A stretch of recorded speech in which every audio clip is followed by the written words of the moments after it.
You're selling these pies. You're doing $1 million a year, 850,000. You've got a cute little mascot who follows you around. What's the problem? Why are you here? If you're emotional... Well, there's no question why Robert Herjavec is here this morning. He's a successful businessman, of course, created a multi-zillion-dollar company, companies, plural. He's also a best-selling author and co-hosts the wildly popular CTV show Shark Tank. Robert also has a new book to talk about, The Will to Win, Leading, Competing, Succeeding. Those are all the words you need, right, yeah. Robert Herjavec? What else do you need? That's welcome it. to CTV Thanks Morning for Live. having Good me. to have you here. We were just having a very interesting debate that we will pick up perhaps at the end of the segment. So there's a little tease within a tease right there, my friends. But congrats on the book. As far as, and we were talking about how you're not competing against yourself, right? Because Driven, your first book, was on the bestseller list. This one has just catapulted over it. Yeah, this one pulled the Driven back on the bestseller list after 3 years. It's remarkable. You know, when you write a book, it's always amazing that anybody wants to read anything you have to say. But it's really found a voice, and a lot of people really like it. Does that really surprise you, though, that people want to read what you have to say, considering the success that you've amassed over the years? I've been married for 23 years, so it always amazes me when anybody listens to me, right? But yeah, it does. I think my experience is very common in Canada. You know, we're a country of immigrants. Your family, my family. I mean, I came here on a boat, the whole 9 yards. Yeah. And I think we talk a lot about that. I saw an interview with you recently where you say you're at a point in your life where you don't have to prove yourself the way you used to back when your parents were alive and you wanted to show them that their kid, you know, had made it in this new in this new country. So with that in mind, and using the title of your previous book, what drives you? What keeps you driven?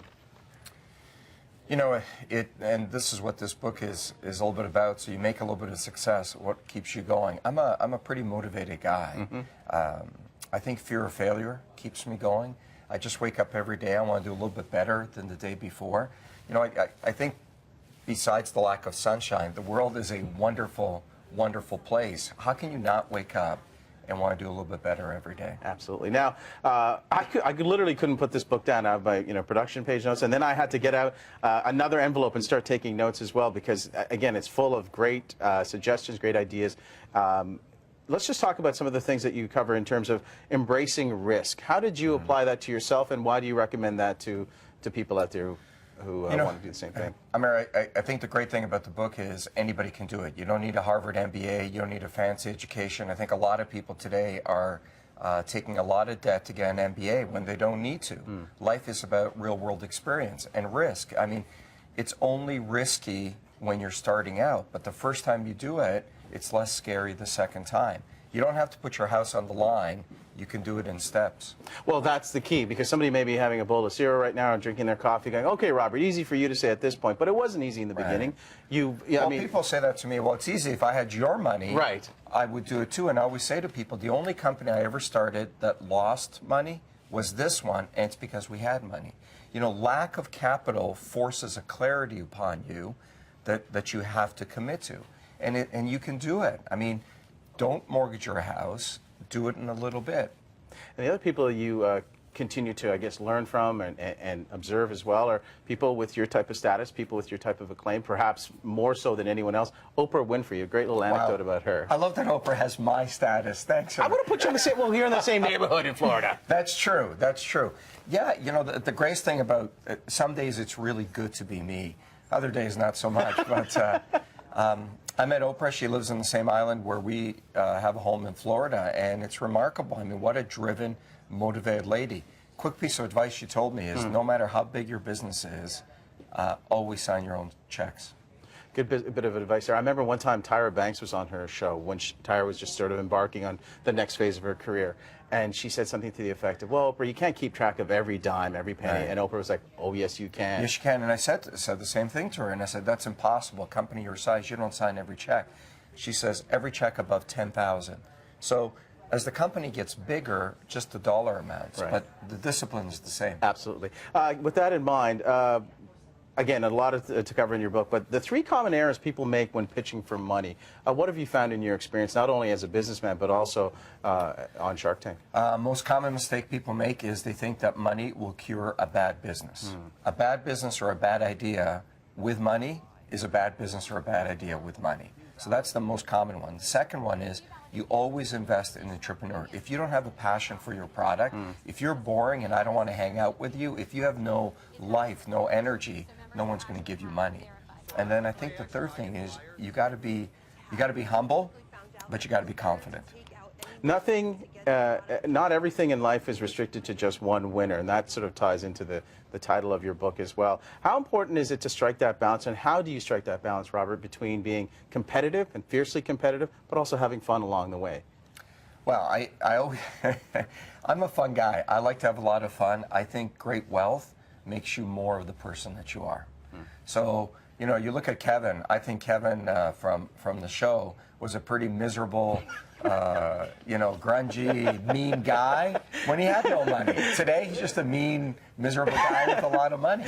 So you got to have fun. If you're not having fun, why are you doing it? All right, let's put a button on this particular discussion. We're going to have you stick around and talk to Ann and I about something else. But in the meantime, you and I were debating living here versus living in Toronto. I've lived in both cities. I lived here. Yes. And I loved it. I loved this. I would never leave Vancouver. But I got up this morning and I saw the gray. I can't take the gray. Yeah. I need sunshine, my friend. Oh, I'll call you in January when you're freezing cold in that sub-zero freezer you call the city. Right, maybe you're right. All right, great to meet you, Robert. Yeah. Thank you for coming in. Thanks for having me. And as mentioned, we're going to have Robert stick around. We're going to do a little segment called Put Our Money Where Your Mouth Is. That's coming Wow, up. are we going to use your money? Yes, my money and your mouth. Yeah. And Ann I'm is just giving away money, everybody. Woo. Slow down, everyone, slow down. For more information about Robert or his book, Will to Win, just go to our website, ctvmorninglive.ca. Hey, by the way, I've met New Kids on the Block, and he does not look like one of them. No, he's our new kid on the block. Oh, yours? I'm part of the block. Never mind. Step by step, Robert. Step by step. Can he sing?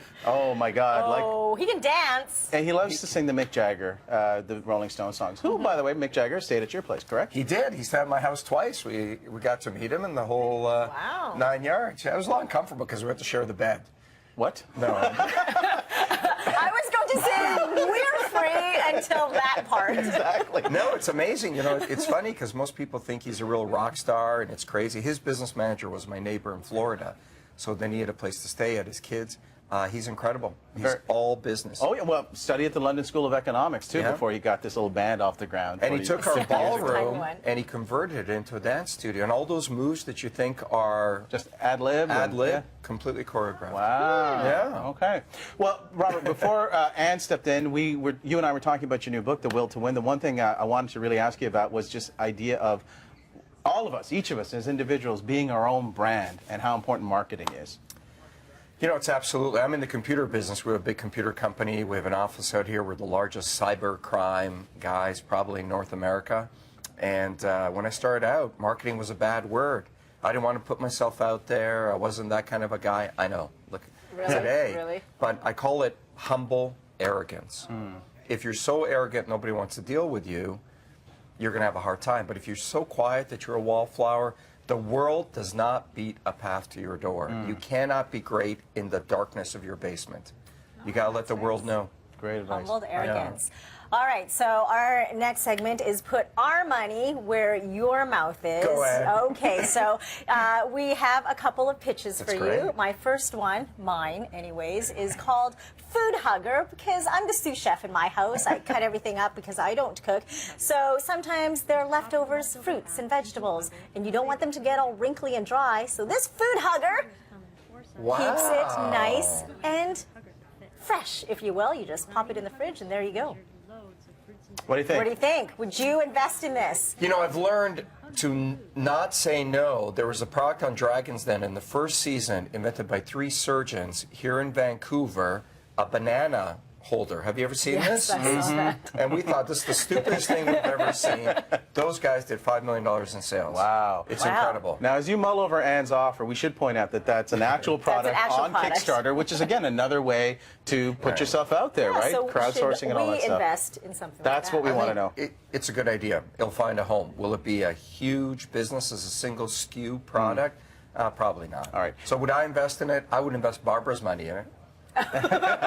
Or Ann's. Okay. Or Ann's. So let's put Go ahead. my money where your mouth is. And again, you're not endorsing these products. You haven't seen them before. We found them on Kickstarter. This is called iFetch. I love the dog. I know. Yes, iFetch. And when you're not at home, doggy plays that is on his such own, a good right? idea. Drops it in, boom, there goes the ball. And the ball has also been... I would invest in that. Yeah? Me too, me too. Absolutely. Me too. Since you said it too, I'm going to too. Look how much fun the dogs have. Yeah. And he does And it I all think- by himself. And I think I could keep my employees happy during the day too. I could put the little ball in. Look, That's my little dog. that's your dog? Well, no, Well, no. similar. Look at his A paws. Boston. I I gotta know. go, I gotta he go, I really wants gotta to go. play. And again, we See, found... and that's a great video. Do you see how excited?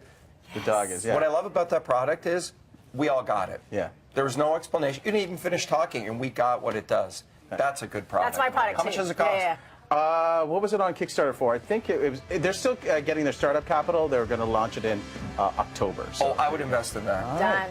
Great Come to with meet me, you. Ed. Give us some money. Done. We're there. Money, baby. Robert, great to meet you as you begin another season of Shark Tank. Looking forward to seeing you on Start CTV. filming tomorrow. All right. Enjoy your stay in the meantime. Come Thanks see us for again. having me. Take care.